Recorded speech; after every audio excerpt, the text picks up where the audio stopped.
Good morning, students. Today we are taking our continued chapter, that is, so after the unsuccess of Cripps mission in 1942, it was when the Stafford Cripps came to India. So he was unsuccess to their plan, and after that Gandhiji was started a greatest movement which is related to the main freedom struggle, and that is known as the Quit India movement. So in today's topic we will clear about the Quit India.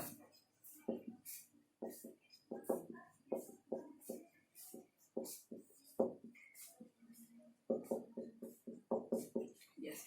So Quit India movement, that is related to the, it was a greatest movement which continues the many of people. They belong to the different part, countryside, villages and the urban areas. They connect to the all persons, those belong to the normal categories, and these categories enhance to the uh, raise voice against the British colonial rule. So that's why this movement was led a very important in our content. So in this video we will clear about the Quit India movement in India. So what about the Quit India movement?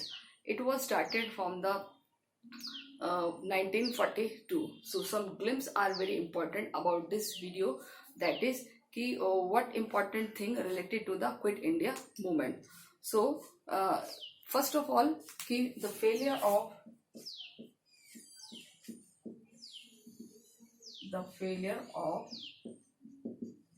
Cripps mission,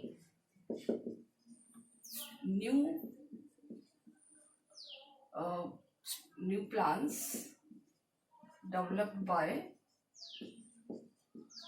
British government. एक नया plan develop किया गया British government में कि वो चाह रहे थे कि Indians army should help in world war. तो सीधे सीधे वो वर्ल्ड वॉर में हेल्प लेना चाह रहे थे, बट गांधी जी ने उसको एक्सेप्ट नहीं किया, एंड आपको पता ही है उसको आउटडेटेड चेक कहकर रिजेक्ट किया. आउटडेटेड चेक स्टैफर्ड क्रिप्स वाले, स्टैफर्ड क्रिप्स मिशन को, who said by the Gandhi ji. So this is the very important question, who said the outdated check? That is by the Mahatma Gandhi. और after that Cripps mission, because Cripps mission जब India आया था तो इनके जो head थे Stafford Cripps, उन्होंने गांधी जी से बात करी और उन्होंने हेल्प के लिए रिकमेंडेशन किया कि you will help in world war and we will provide a army protection, या वी विल गिव एक constituent assembly. So but it was not success and it was denied by the Gandhiji or the Pandit Jawaharlal Nehru. So it was unsuccess, it was failure. After that they started to the Quit India. Clear? So we will see in about the how Gandhiji was started to the Quit India movement. So let me start first by some glimpse of the movement. सबसे पहले Congress committee take a decision. Now we are starting Quit India. Congress committee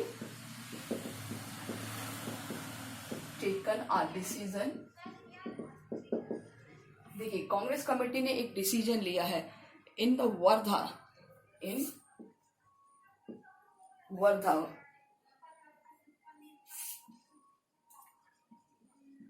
है UP में. Clear? It is a name of place, Wardha. 14 July 1942.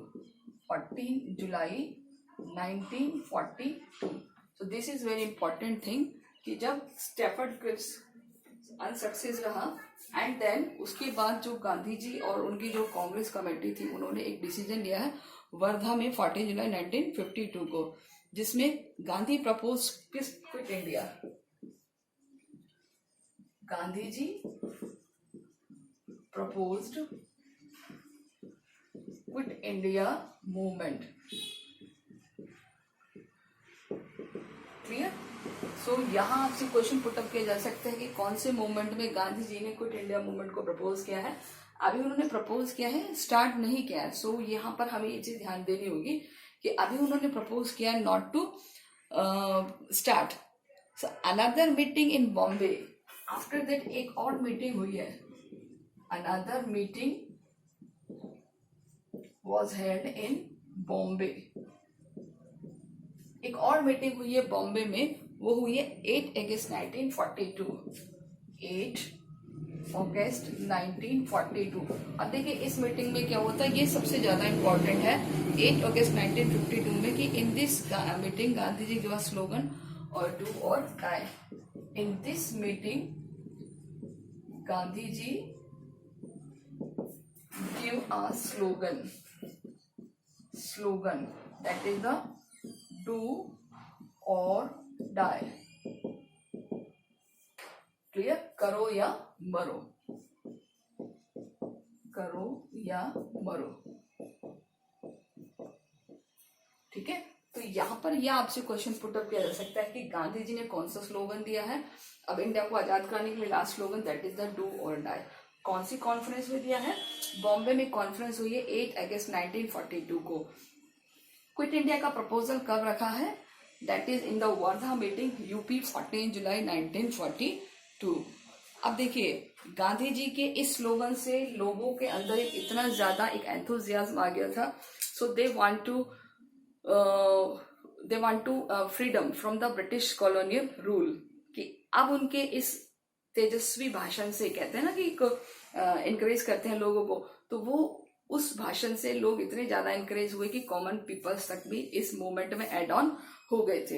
And after that कि गांधी जी ने जैसे ही इस movement को start किया 8 अगस्त को, और वैसे ही 9 अगस्त को गांधी जी को अरेस्ट कर लिया गया। On 9 August Gandhi ji arrested. आपको क्या लगता है गांधी जी को क्यों अरेस्ट कर लिया होगा? क्योंकि उन्होंने बहुत सारे लोगों को इस क्विट इंडिया मूवमेंट में शामिल कर लिया था विद कांग्रेस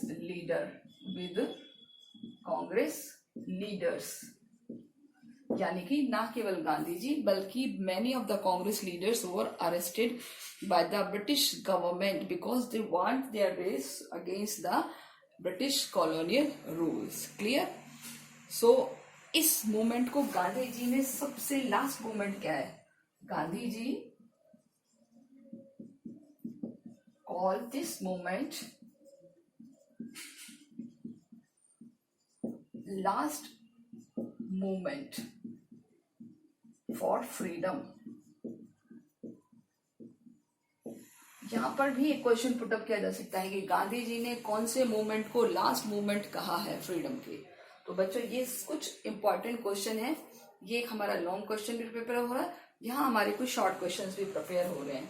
तो ये जो थिंग्स लिखी हुई हैं these are very important for 1 marks question. Clear? तो मैं आपको अभी क्विट इंडिया मूवमेंट की कुछ इंपॉर्टेंट शॉर्ट क्वेश्चंस बता रही हूँ। अभी हमने मूवमेंट अभी शुरू नहीं किया है, मूवमेंट में भी डाल सकते हैं इस चीजों को, और मूवमेंट के अलावा जो क्वेश्चन होते हैं वो भी हम शुरू करते हैं। यानी इस मूवमेंट से रिलेटेड कुछ इंपॉर्टेंट थिंग्स है। एक और थिंग्स मैं आपको बताना चाहूंगी कि this movement paid the path of independence. This movement paid the path of independence, यानी कि इस मूवमेंट ने भारत की स्वतंत्रता का जो रास्ता है वो क्लियर कर दिया, यानी कि ये एक रास्ता बना इंडिया के फ्रीडम के लिए। So this is very important thing. Clear? Remember this what that is कि this is a path of independence. ये भारत की स्वतंत्रता के लिए सबसे बड़ा पथ तैयार हुआ। अब इसमें क्यों हुआ देखिए, because it focus the spirit of nationalism, it focus the spirit of nationalism, sacrifice, यानी लोगों के अंदर क्या फीलिंग डेवलप करी? नेशनलिज्म की, सैक्रिफाइस की, और ब्रेवरी की, और ब्रेवरी, बहादुरता की निशानी, बहादुर के लिए अपनी बहादुरी दिखाने के लिए, बलिदान देने के लिए लोगों को इन्होंने फोकस करना शुरू कर दिया, यानी इस मूवमेंट ने। अब इससे एक और चीज हुई थी, वो क्या हुई थी कि new generation leadership emerge in country. New generation emerge, एक नई जनरेशन इमर्ज हुई है किसके लिए? For the leadership, for leadership. यानी अब एक नई पीढ़ी के हाथों में भारत की बागडोर चली गई है। ठीक है, तो ये एक ग्लिम्प्स है। और लास्ट में हम लिखेंगे कि now India wants complete freedom.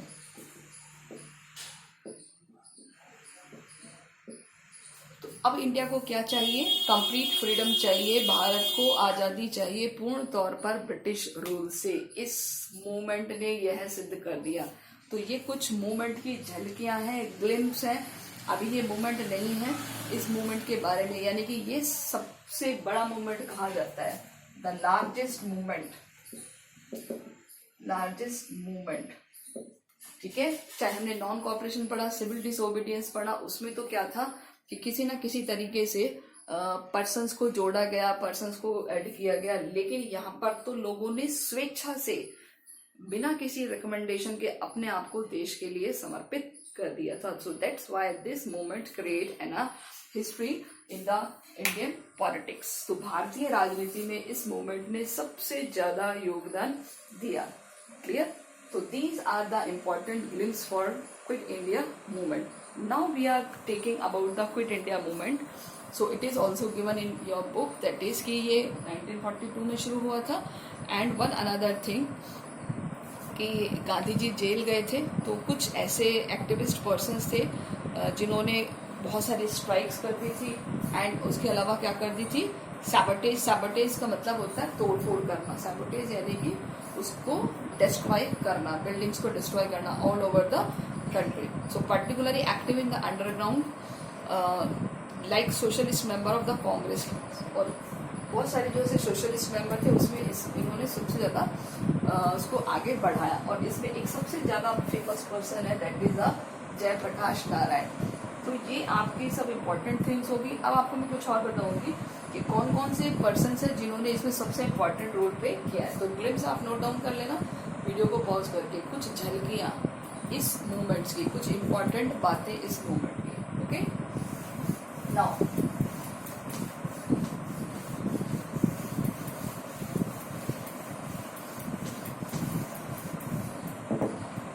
Important person.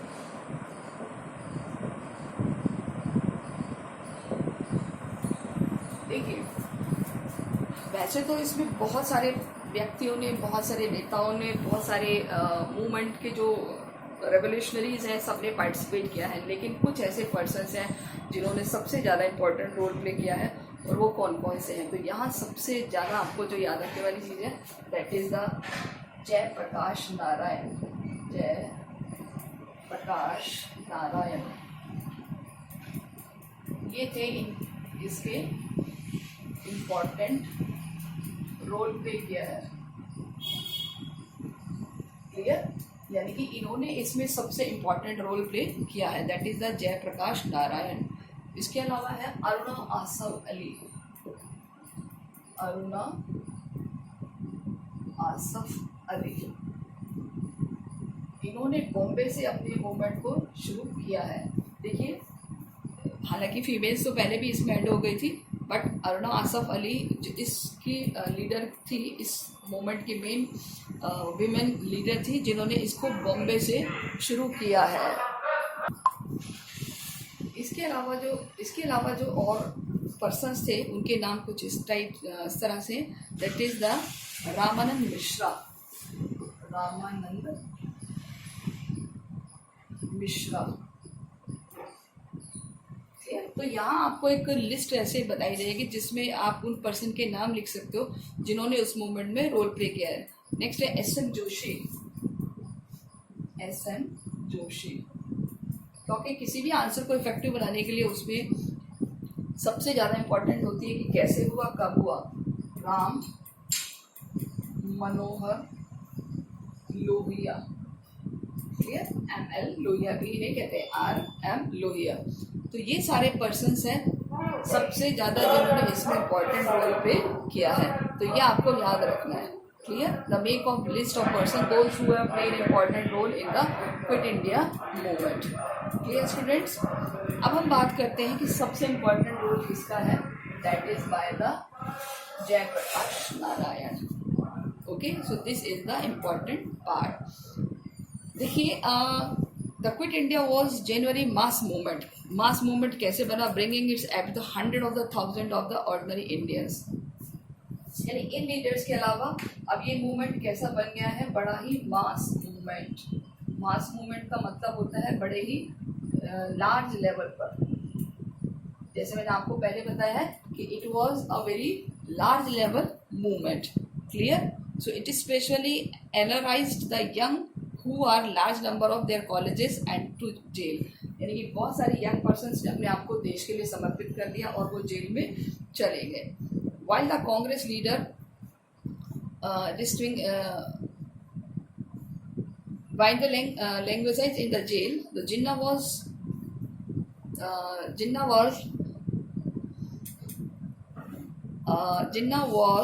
the colleagues in the Muslim League, were particularly expanding their influence. It was this year that the league began to mark the Punjab and the Sindh। यानी कि पहले जो मुस्लिम league Punjab और सिंध में अपना influence नहीं बना पाई थी, अब वो धीरे धीरे इसमें बढ़ने लगे। सो प्रीवियसली है सेक्रेटली एंड द प्रेजेंस। अब हम बात करते हैं जून 1944 में क्या हुआ था, कि what was in the June 1944। So let us look in June 19 end of second world war. यानी इन जून 1944 ये वो टाइम था जब लोगों को लग रहा था कि अब सेकेंड वर्ल्ड वॉर खत्म हो जाएगा। So Gandhi ji was release from the prison. Gandhi ji को जेल से रिहा कर दिया। Gandhi ji release from jail या प्रिजनर, यानी कि उनको जेल से रिहा कर दिया था। तो उसके बाद गांधी जी और जिन्ना की खूब मीटिंग हुई है and bridge a gap between the Congress and league. यहाँ से क्या हो गया, एक गैप आ गया between Muslim league and Congress. तो ये एक गैप आता चला गया। गैप क्यों आया है, क्योंकि एक labour government come to power in Britain and committed itself to granting independence of India. So meanwhile back in India the viceroy lord Wavell, एक पर्सन और आए हैं लॉर्ड वॉवेल। क्लियर, ये आपको नाम याद रखना है, lord Wavell. So brought a Congress and the league together to series of talk. इन्होंने बहुत कोशिश करी है बातचीत करने के, टॉक टू बोथ ग्रुप्स। कौन सा एक गवर्नर वाइसराय था जिसने दोनों ग्रुप से बात करने की कोशिश करी है, वॉवेल ने। तो वॉवेल ने अपना एक प्रपोजल भी दिया था जिसको वॉवेल प्रपोजल कहते हैं। तो मैं आपको यहाँ पर अलग से क्वेश्चन बता रही हूँ, ये वाला, और वो हमारा है प्रपोजल बाय वॉवेल। यानी कि लॉर्ड वॉवेल ने कौन कौन से प्रपोजल्स रखे हैं। तो सबसे पहले अगर हम बात करें कि जो इसको किस नाम से जाना जाता है, इसको जाना जाता है द वॉवेल प्रपोजल, वॉवेल प्रस्ताव। ठीक है, आपसे क्वेश्चन पूछा जा सकता है क्या है इसमें, कि the new council will formulated. पहला क्या था, new council will be formulated, will be formulate, यानी कि एक नई काउंसिल बनाई जाएगी। सेकंड अगर इसमें हम बात करें तो सेकंड ये था कि in new council with viceroy and the defence of many members from India. In new council, यानी कि जो अब नई काउंसिल बनाएगी, अभी इनको ये डर लगने लग गया था कि मे बी शायद हम अब बहुत लंबे टाइम तक इंडिया में सर्वाइव ना करें, So that's why they try to agree Indians, यानी कि वो इंडियंस को एग्री करने की कोशिश कर रहे थे कि वो उनका सपोर्ट करें। तो वॉवेल प्रस्ताव में क्या आया था कि एक नई काउंसिल बनाई जाएगी, है ना, और इस न्यू काउंसिल में along with Viceroy and defense, many members from India, यानी कि वाइसराय और डिफेंस मिनिस्टर के अलावा, डिफेंस मिनिस्टर कहा सकते हैं हम इसको, और जो अदर पर्सन्स होंगे वो सारे कहाँ से लिए जाएंगे, इंडिया से। क्लियर। और एक और इनकी बात थी कि इस काउंसिल में जो भी मेंबर होंगे वो हिंदू और मुस्लिम के इक्वल नंबर होंगे, ठीक है, जिसको कहते हैं vowel proposal. In this council equal members will be from Hindu and Muslim, यानी कि इस काउंसिल में सारे इक्वल मेंबर होंगे फ्रॉम हिंदू और मुस्लिम से। फॉर एग्जांपल मैं आपको बता देती हूँ कि इसमें ज़्यादा मैक्सिमम मेंबर कितने होंगे, there will be 40 members। कितने मेंबर्स होंगे, 14 मेंबर्स होंगे, जिसमें से देखिए 5 कांग्रेस से, 5 from Congress plus 5 from Muslim league, ठीक है। तो 5 और 5 10 हो गए, और प्लस 4 अदर्स, 4 हो गए अदर्स। तो इस तरीके से टोटल कितने मेंबर होंगे, 14 मेंबर। ये आपको याद रखना, ये वेवेल प्रपोजल में आता है। एक्चुअली ये आपकी बुक में नहीं दिया हुआ, बट आपसे पूछा जा सकता है कि what was the proposal given by the Wavell, viceroy Wavell. So viceroy ने ये 4 प्रपोजल दिए थे कि हम एक नई काउंसिल बनाएंगे, ठीक है। उस नई काउंसिल में एक वाइसराय होगा और एक डिफेंस मिनिस्टर होगा जो ब्रिटिश गवर्नमेंट होगा, बाकी जो मेंबर्स होंगे वो सब किससे होंगे, इंडिया से होंगे। इस काउंसिल में इक्वली हिंदू और मुस्लिम्स को बराबर संख्या में लिया जाएगा कि हिंदुओं के भी 5, यानी कांग्रेस हिंदुओं की पॉलिटिकल पार्टी थी और मुस्लिम लीग तो मुस्लिमों की थी, तो 5 तो कांग्रेस से यानी हिंदू से और 5 मुस्लिम से होंगे, ठीक है। तो ऐसे और 4 अदर्स मेंबर होंगे, तो टोटल इस काउंसिल में कितने मेंबर होंगे, 14, ठीक है। तो इस वाइसराय की जो काउंसिल है इसमें वाइसराय और इसके अलावा 14 अदर मेंबर्स होंगे जो कि इंडिया से लिए जाएंगे। अब हम बात करते हैं, ये हो गया हमारा वाइसराय से रिलेटेड, कौन सा, वॉवेल। मैं आपको लिख देती हूँ, वॉवेल नाम है इनका। ये आफ्टर लिथगो आए थे, कब आए थे ये, आफ्टर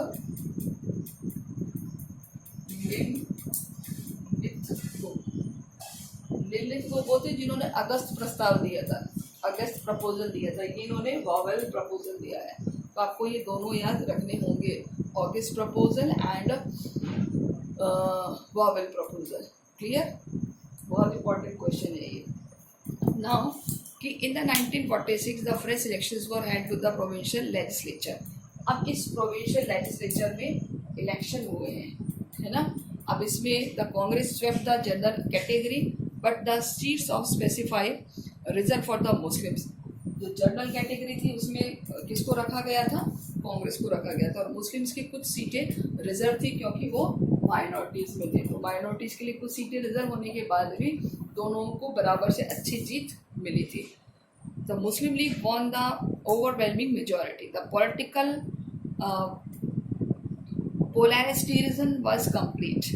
एक cabinet mission sent to the summer of 1946। अब देखिए यहाँ पर हमारा हो जाता है क्विट इंडिया का वो वाला फॉर्मेट पूरा, ठीक है। यहाँ अब क्विट इंडिया ओवर हो गया। अब हम बात करते हैं कि क्विट इंडिया के बाद ये जो हमने क्वेश्चन प्रिपेयर करे थे कि गांधी जी को कब जेल से रिलीज किया गया, मुस्लिम और कांग्रेस के बीच क्यों गैप आ गया था, ओके। तो यहाँ ये वावल वाला प्रपोजल वाला जो क्वेश्चन है ये बिल्कुल अलग है. Now we will take about the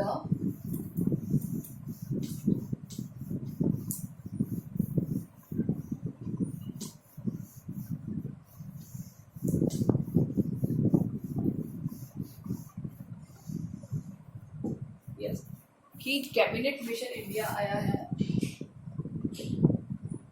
cabinet mission March 1946. Clear. यानी कि कैबिनेट मिशन इंडिया 1946 में आ गया था, मार्च में आया था. बट एक्चुअली इसने जो इलेक्शन कराए थे वो समर्स में कराए थे, तो इसलिए यहाँ पर समर्स नाम दिया हुआ है. कि कैबिनेट मिशन को किसने भेजा. तो यहाँ पर हमारा एक क्वेश्चन है. एक वहाँ पर पॉलिटिकल पार्टी में कुछ चेंज आया था ब्रिटेन में, तो वहाँ पर एक पीएम जीते थे क्लेमेंट एटली.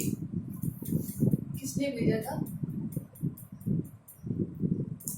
ब्रिटिश पीएम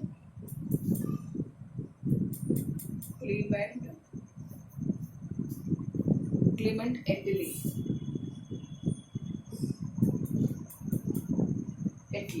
ठीक है. क्लेमेंट एटली जो थे उन्होंने इसको भेजा था send cabinet mission in India. और ये कौन सी पॉलिटिकल पार्टी से बिलोंग करते थे. लेबर पार्टी, जिसको लिबरल पॉलिटिकल पार्टी भी कहा जाता है. आपको पता है दो पॉलिटिकल पार्टी, कंजर्वेटिव पार्टी और लिबरल पार्टी. तो एटली जो थे ये थोड़े सोफिस्टिक पर्सन थे. ये इंडिया के फेवर में थे कि इंडिया को आज़ादी मिलनी चाहिए. तो इन्होंने क्या करा, अपना एक ग्रुप भेजा है, कैबिनेट मिशन कहते हैं इसको. 1946 में इसमें 3 मेंबर्स थे. कैबिनेट मिशन में आपको पता ही है पैथिक लॉरेंस,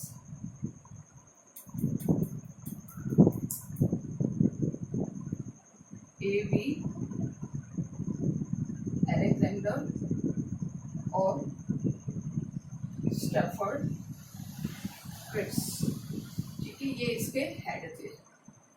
और ये यहाँ पर क्यों आया था. यहाँ पर कॉन्स्टिट्यूएंट असेंबली का प्रपोजल लेके आया था. कॉन्स्टिट्यूएंट असेंबली होगी आपकी और उसका एक इलेक्शन होगा, उसका ये प्रपोजल लेकर कैबिनेट मिशन इंडिया आया था. तो यहाँ पर आपसे क्वेश्चन पूछा जा सकता है कैबिनेट मिशन इंडिया क्यों आया था, किसने भेजा था, उसका क्या प्रपोजल था. ठीक है. इसमें कितने मेंबर्स थे, इसका हेड कौन था. तो पैथिक लॉरेंस, A.V. अलेक्जेंडर और स्टैफर्ड क्रिप्स. वही क्रिप्स जो पहले 1942 में भी आया था. ओके. मैं आपको एक और चीज़ बता देती हूँ. जो क्लेमेंट एटली थे वो लेबर पार्टी के पर्सन थे, लेबर पार्टी के मेंबर थे. इलेक्शन हुए थे 1946 में ब्रिटेन में. तो कंजर्वेटिव पार्टी की जगह लेबर पार्टी अस्तित्व में आई और उसके लीडर थे. उन्होंने कैबिनेट मिशन को इंडिया भेजा है. And fail to get a Congress and league to the agree federal system. They would keep India together while allowing the provinces degree of autonomy. After the talk broke down, the Jinnah called for the direct action day to press the league of demand of Pakistan. अब देखिए यहाँ पर आकर इन्होंने क्या करवाए थे, election थे, इलेक्शन. और वो इलेक्शन कैसे थे, इनडायरेक्ट. ठीक है. तो आपको अगर आपने 11th क्लास में थोड़ा सा बेसिक्स से पढ़ा होगा तो एक इलेक्शंस के बेसिस पर यहाँ पर रिप्रेजेंटेटिव को इलेक्ट किया गया था कॉन्स्टिट्यूएंट असेंबली में जो इनडायरेक्ट थे. This is 1 members from 10 lakhs. यानी कि 10 लाख की आबादी पर एक मेंबर्स को रिप्रेजेंटेटिव PR सिस्टम से अपॉइंट किया जाएगा. तो इस तरीके से जो उस टाइम सीट मिली थी कांग्रेस को तो 208 मिली थी और 73 मिली थी मुस्लिम लीग को. ठीक है. तो नो डाउट कॉन्स्टिट्यूएंट असेंबली में सबसे ज़्यादा मेजोरिटी किसकी हुई थी, कांग्रेस की. तो यहाँ से फिर जिन्ना ने एक अलग से आवाज़ लगानी शुरू कर दी कि भाई हमें तो सेपरेट होना है. And they demand for Muslim league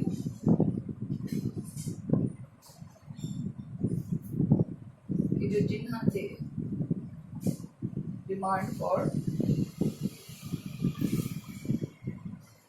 separate state.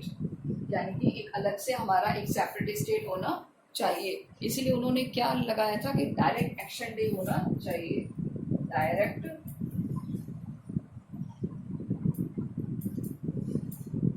Action day का प्रपोजल रखा था बाई जिन्हा, यानी कि जो हमें चाहिए वो हमें अभी चाहिए। तो इस तरीके से कि जो जिन्हा है वो एक तरीके से ऐसे पर्सन हो गए जिन्होंने अपने अलग से स्टेट की एक डिमांड शुरू कर दी थी। हालांकि बात करने की कोशिश की, सब लोगों ने समझाने की भी कोशिश की, but they are not to agreed. So 16 अगस्त 1946 a bloody riots block out in Kolkata. इसकी वजह से एक रियोट्स हुआ है, रियोट्स इन कैलकाटा 16 अगस्त 1946, 16 अगस्त 1946 को एक बहुत बड़ा रिवॉर्ट हुआ है कलकत्ता में, और उस कलकत्ता में ये रिवॉर्ट्स फैल गया। एंड आफ्टर दैट एक बड़ा ही इन्वायरमेंट ख़राब हो गया, बिहार, पंजाब, यूनाइटेड प्रोविंसेस यानी उत्तर प्रदेश का एरिया। तो कुछ मिला करके ये जो मूवमेंट था जिन्ना वाला वो बहुत वाइड स्प्रेड हो गया मुस्लिम लीग की तरफ से कि सब अब हमें तो अलग से स्टेट चाहिए, हम अलग से पाकिस्तान नामक जगह बनाकर रहेंगे, हमें एक ऐसा प्लेस चाहिए जो मुस्लिम्स के लिए सेफ हो। अच्छा, क्यों लगने लगा होगा जिन्ना को ऐसा? क्योंकि जब इलेक्शन में कांग्रेस को मेजॉरिटी मिली थी तो उनको ये लगने लग गया था कि जो भी रूल्स रेगुलेशंस होंगे वो हिंदुओं के लिए होंगे, हमारे लिए नहीं, क्योंकि हम तो वैसे भी माइनॉरिटीज़ में हैं। तो अब इंडिया क्या है, एक कंप्लीट हिंदू राष्ट्र बन जाएगा, एक कंप्लीट हिंदू नेशन बन जाएगा, तो हमारा उसमें कोई वर्चस्व नहीं होगा। So that's why they oppose to the constituent assembly. बल्कि जब कॉन्स्टिट्यूएंट असेंबली की मीटिंग हुई थी 9 दिसंबर 1946 को, तो उन्होंने उसको इनवाइट भी किया था जिन्ना को कि आप ये मीटिंग में बैठे, बट वो नहीं आए। एटलीस्ट उन्होंने अपने आप को सेपरेट करने की डिमांड को पुरजोर कर दिया था, और एटलीस्ट उन्होंने एक प्लान डेवलप किया था डायरेक्ट एक्शन डे कि अब हमें चुप नहीं बैठना, अब हमें एक्शन लेना है। और उस एक्शन की वजह से बहुत सारा रिवॉर्ट हो गया था कलकत्ता में, पंजाब में, यूनाइटेड प्रोविंसेस यानी जो यूपी का एरिया है वहाँ पर, जो नो डाउट मुस्लिम्स बल्कि हिंदू और मुस्लिम दोनों ही कम्युनिटी के लोग बहुत परेशान हो गए थे, बहुत ज़्यादा दुखी हो गए थे। In 1947 Wavell was replace as the viceroy by the lord Mountbatten. अब देखिए यहाँ तक तो कौन था, बॉवेल था, और बॉवेल चला गया, उसके बाद वाइसरॉय लॉर्ड माउंटबेटन आए हैं। तो माउंटबेटन की कहानी भी हम देख लेते हैं। लेकिन यहाँ पर अभी केवल डिमांड रख दी है जिन्ना ने कि साहब हमें पाकिस्तान चाहिए, अभी हुआ नहीं है अलग। ओके, रिवॉर्ड्स हुआ है 16 अगस्त 1946 को। अब देखिए कौन प्रकट हो गए हैं, जिन्ना, सॉरी माउंटबेटन वाइसरॉय।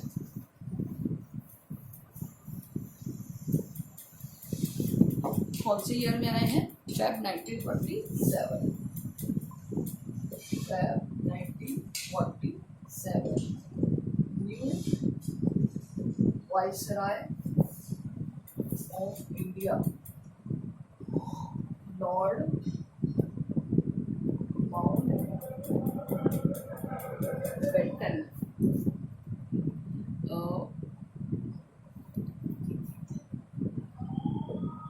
ये पर्सन है जिन्होंने भारत और पाकिस्तान के डिवीज़न में सबसे इम्पोर्टेंट रोल प्ले किया है।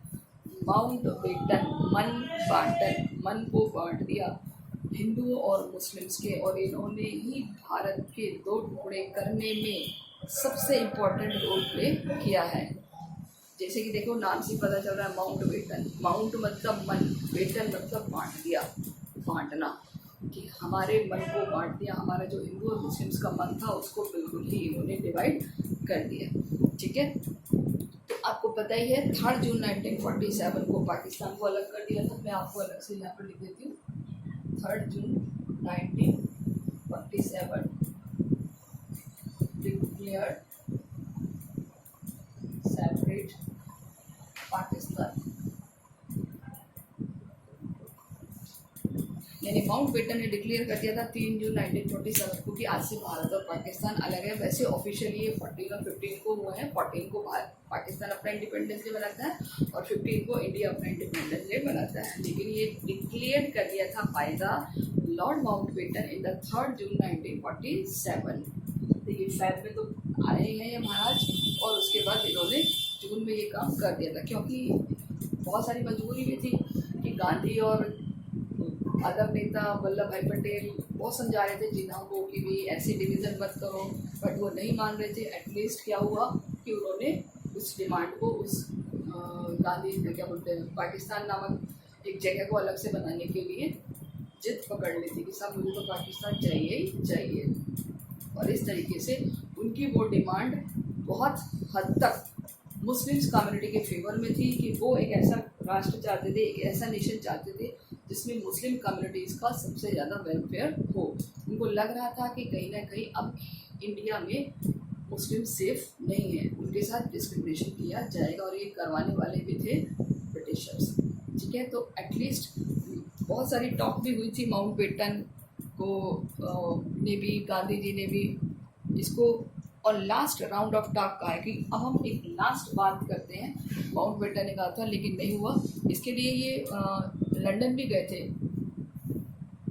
आई थिंक मई में गए थे, यस मई में ये लंदन गए थे माउंटबेटन और गांधी जी, जिन्हा पंडित जवाहरलाल नेहरू, सरदार वल्लभ भाई पटेल, इसलिए कि किसी तरह इस बंटवारे को रोका जाए। बट वो जब अपने साथ आए तो पाकिस्तान और इंडिया के डिवीज़न की सूचना घोषणा लेकर के आए। But when these two proved the inclusive, he announced the British India would be free but also divide। यानी कि जब वो आए तो क्या हुआ, उन्होंने क्या था कि ब्रिटिश इंडिया विल फ्री मतलब इंडिपेंडेंस, बट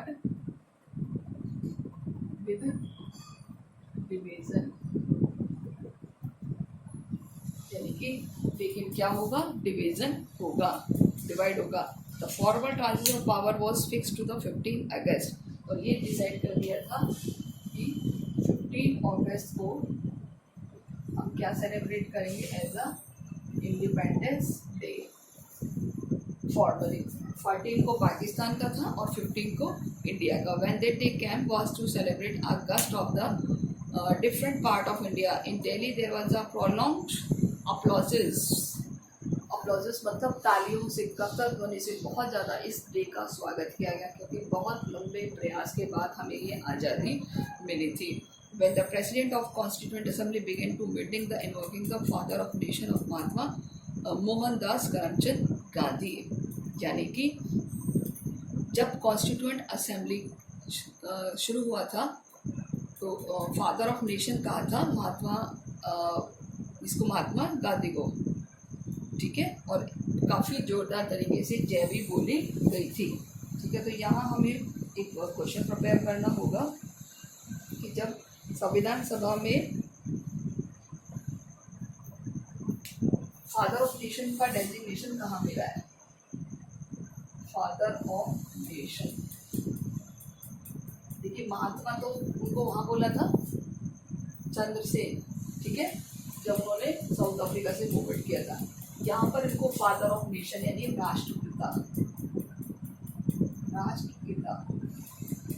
इसमें कहा गया है कॉन्स्टिट्यूएंट असेंबली के हेड, और हेड कौन थे, head of constitution assembly that is the Rajendra Prasad, head of constituent assembly. ठीक है, उन्होंने क्या दिया है महात्मा गांधी को टाइटल फादर ऑफ नेशन। ये आपको क्वेश्चन याद रखना है। बहुत सारी राउंड ऑफ अप्लॉजेस हुए थे, तालियां बजी थी और जयकारे लगाए थे गांधी जी के, क्योंकि एक लंबे एफर्ट्स के बाद, एक बहुत बड़े प्रयास के बाद हमें गांधी जी ने आज़ादी दिलाई थी। यहाँ पर एक और चीज़ मैं आपको बताना चाहूँगी, जो एटली थे, क्लेमेंट एटली, जो कि ब्रिटिश पीएम बने थे, उन्होंने डिक्लेयर कर दिया था 25 1947 को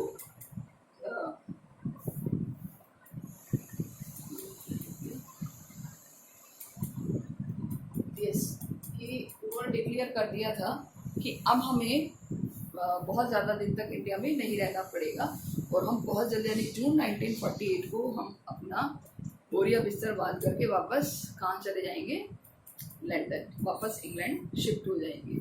तो ये जो एटली थे ये ऐसे पर्सन थे जिन्होंने इस मूवमेंट में इंडिया के प्रति थोड़ा सा सॉफ्ट बिहेव अडॉप्ट किया था एंड बहुत हद तक इंडिया को फ्री कराने में भी इन्होंने रोल प्ले किया था। तो यहाँ पर हमारा ये वाला सेगमेंट ओवर होता है बिकॉज ये बहुत इम्पॉर्टेंट है। So last we will see in the next content. Till then take care और प्रिपेयर करते रहिए अपने नोट्स। बहुत इम्पॉर्टेंट क्वेश्चन चैप्टर है हमारा, इंटरेस्टिंग चैप्टर है। हर लाइन को बहुत ज़्यादा आपको डेप्थ में ले जा करके रीड करना है, अंडरस्टैंड करना है, तब आपको कंटेंट समझ में आएगा। सो स्टूडेंट्स बहुत अच्छे से आप इसको समझिए, पढ़िए, इजी है, कोई टफ नहीं है। अगर आप कोशिश करेंगे तो आपको तुरंत समझ में ये आ जाएगा। सो आई होप आपको समझ में आ रहा है। आप नोट करते रहिए जो भी आपको बोर्ड पे लिखवाया जा रहा है, ये आपके इम्पॉर्टेंट थिंग्स हैं। बाकी आप अपने लेवल पर भी अपने नोट्स प्रिपेयर कर सकते हैं।